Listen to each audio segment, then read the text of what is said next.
ওং নমো ভগবতে বাসুদেবায়। আজকের বিষয়টি গুরুত্বপূর্ণ হতে চলেছে। মঙ্গল মিথুন রাশিতে বক্রতার মাধ্যমে অবস্থান করছিল, ঠিক 25শে ফেব্রুয়ারি 2025-এ বক্রতা ত্যাগ করে মার্গী হতে চলেছে এবং মিথুন রাশিতেই 2 এপ্রিল পর্যন্ত অবস্থান করার পরে 3 এপ্রিল প্রবেশ করবে কর্কট রাশিতে। তাই সিংহ রাশি বা সিংহ লগ্নের জাতক জাতিকারা আপনারা কিরূপ ফল পেতে চলেছেন তা আমি একটি ছকের মাধ্যমে বিস্তারিতভাবে আলোচনা করব। যেটুকু করব নিখুঁতভাবে করব, ধৈর্য সহকারে আপনারা ভিডিওটি দেখবেন। নমস্কার, আমার প্রিয় দর্শক বন্ধুকে আমার আন্তরিক অভিনন্দন, শুভেচ্ছা ও ভালোবাসা জানাই। আমি আশা করি অনাদির আদি গোবিন্দের অশেষ করুণায় আপনারা সকলেই কুশলে আছেন।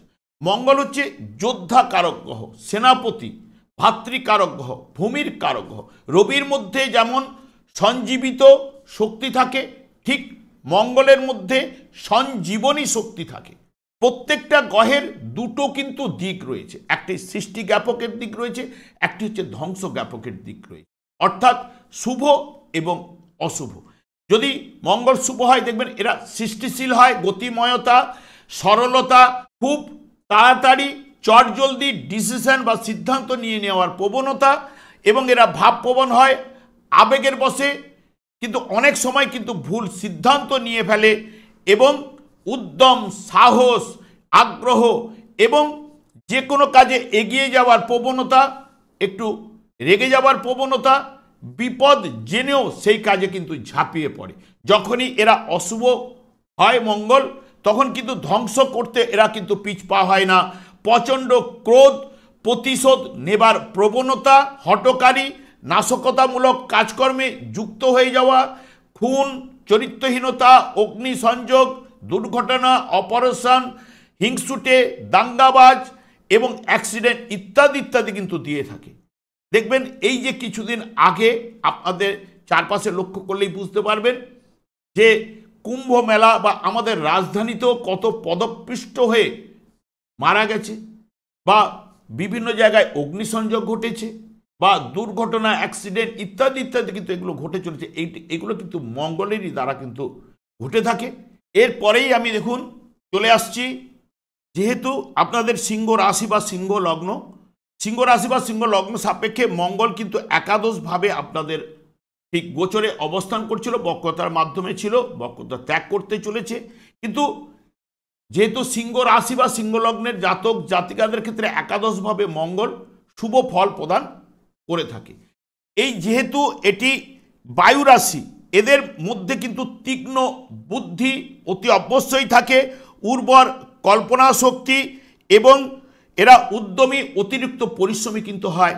এবং বায়ু রাশিতে যেহেতু অগ্নিকারক গ্রহ মঙ্গল থাকা মানেই তাহলে অগ্নিকে জ্বলতে কিন্তু সাহায্য করে কিন্তু বায়ু, তাহলে এখান থেকে সফলতার জায়গাটা অতি অবশ্যই কিন্তু রয়েছে।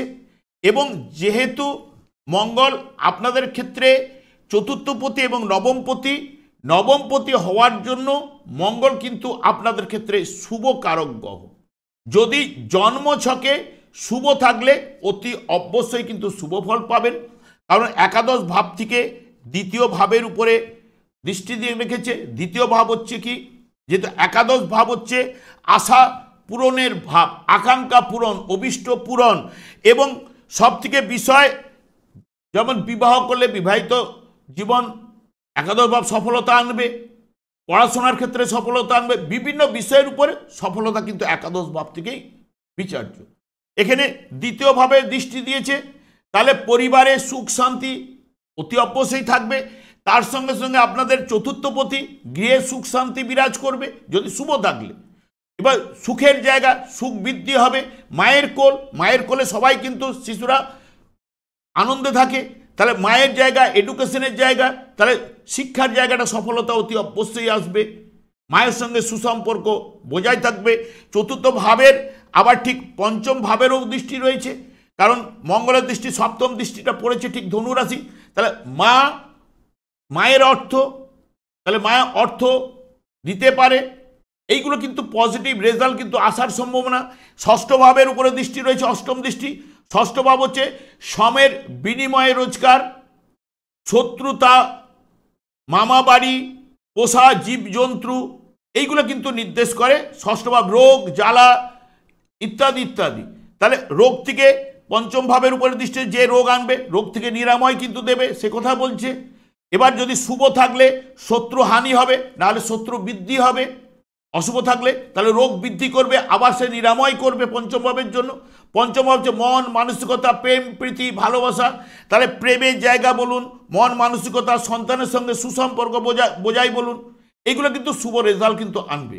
এখানে ক্রিয়েটিভ লাইন বলুন, প্রেম প্রীতি ভালোবাসা, মন মানসিকতা, সন্তানের জায়গা, সন্তানের সঙ্গে সুসম্পর্ক দ্বিতীয় ভাবের সঙ্গে যুক্ত রয়েছে। তাহলে পরিবারের সবার সঙ্গে মিলমিশ করে সন্তানও কিন্তু চলতে পারবে, বা বুদ্ধির বিকাশ ঘটবে। চতুর্থ ভাবের সঙ্গে পঞ্চম ভাব যুক্ত হয়েছে, বুদ্ধির বিকাশ ঘটবে। এইগুলো কিন্তু পজিটিভ রেজাল্ট কিন্তু আনবে। তার সঙ্গে সঙ্গে আপনাদের নবম ভাব উপরে কিন্তু অধিপতি গ্রহ মঙ্গল। তাহলে নবম ভাব হচ্ছে পিতৃভাব, ভাগ্য ভাব, দূর ভ্রমণের ভাব, উচ্চ শিক্ষার ভাব, তারপরে বিচারক ইত্যাদি ইত্যাদি অনেক কিছুই বিচার করা হয়। তাহলে নবম ভাব থেকে যেগুলো বিচার্য সেগুলো শুভ ফল পাবো। পিতার সঙ্গে সুসম্পর্ক বজায় থাকবে, ভাগ্য উন্নতি ঘটবে। যদি মঙ্গল জন্মছকে শুভ থাকে, গোচরে একাদশভাবে শুভ ফল অতি অবশ্যই রয়েছে, শুভ ফল পাবেন। কিন্তু যদি শুভ থাকলে অতি শুভ ফলটা কিন্তু এনে দেবে, না হলে কিছুটা হলেও আপনারা শুভ ফল কিন্তু পাবেন। অর্থ জায়গা, পরিবারের জায়গা, সাপোর্ট আপনারা পাবেন। সিংহ রাশি বা সিংহ লগ্নের জাতক জাতিকারা এডুকেশনের জায়গা, মায়ের সঙ্গে সুসম্পর্ক এবং বুদ্ধির বিকাশ, সন্তানের সঙ্গে সুসম্পর্ক, প্রেম প্রীতি ভালোবাসা, হ্যাঁ, এবং এই জায়গাটা এইগুলোর উপরে পজিটিভ রেজাল্ট পরিবারের জায়গাটায় সবার ক্ষেত্রে আনবে। কিন্তু রোগ বা শত্রু জায়গা এগুলো যদি বৃদ্ধি হয় তাও কিন্তু সেখান থেকে নিরাময় দেবে, কারণ যেহেতু একাদশভাবে বসে পঞ্চম ভাবের উপরে দৃষ্টি রয়েছে। তাহলে পজিটিভ রেজাল্টগুলো আসার সম্ভাবনা আপনার ক্ষেত্রে কিন্তু রয়েছে, এবং ভাগ্য, পিতার সঙ্গে সুসম্পর্ক ইত্যাদি ইত্যাদি। তবে পিতার দিক দিয়ে যেহেতু দ্বিতীয় ভাবটা হচ্ছে পিতার ক্ষেত্রে, দ্বিতীয় ভাবটা কিন্তু ষষ্ঠ ভাব, তাহলে পিতার শারীরিক টুকটাক ট্রাভেল কিন্তু দিতে পারে, এটাও কিন্তু বলছে। এবং সমস্যা এলো সেটা কিন্তু রিলিজ পাবে, তারও কিন্তু পঞ্চম ভাব হচ্ছে আপনাদের রাশি ভাব। তাহলে অলরেডি পজিটিভ রেজাল্ট কিন্তু নিরাময় পাবে, তো বড় কিছু অসুবিধে ঘটবে না। তবে যদি যাদের জন্মছকে যদি মঙ্গল যদি অশুভ থাকে, তাহলে আপনারা কি করবেন, এই যে আমাদের যে মশলার জায়গায় দারচিনি রয়েছে, এলাচ, লবঙ্গ, এই তিনটে জিনিস কি করবেন, হয় ছোট্ট একটা মাটির পাত্রে, নতুন মাটির পাত্রের মধ্যে ওই তিনটে জিনিস দিয়ে রেখে কোনো গাছের তলায় এক মনে বসিয়ে দিয়ে চলে আসুন, দেখবেন অতি অবশ্যই কিন্তু আপনাদের মধ্যে শুভ রেজাল্ট বা অশুভ প্রভাবগুলো কিন্তু কাটতে শুরু হবে। এটা কিন্তু আমি আর দীর্ঘায়িত করছি না। আমি আচার্য কমল শাস্ত্রী প্রত্যেক বুধবার এবং শুক্রবার সন্ধ্যা 8:30 এই চ্যানেলে লাইভ অনুষ্ঠান নিয়ে উপস্থিত হই। ঠিক ওই সময় আমাকে ফোন করুন, ফোন করলে আপনারা নিজেদের ভাগ্য বিষয়ে জানতে পারবেন।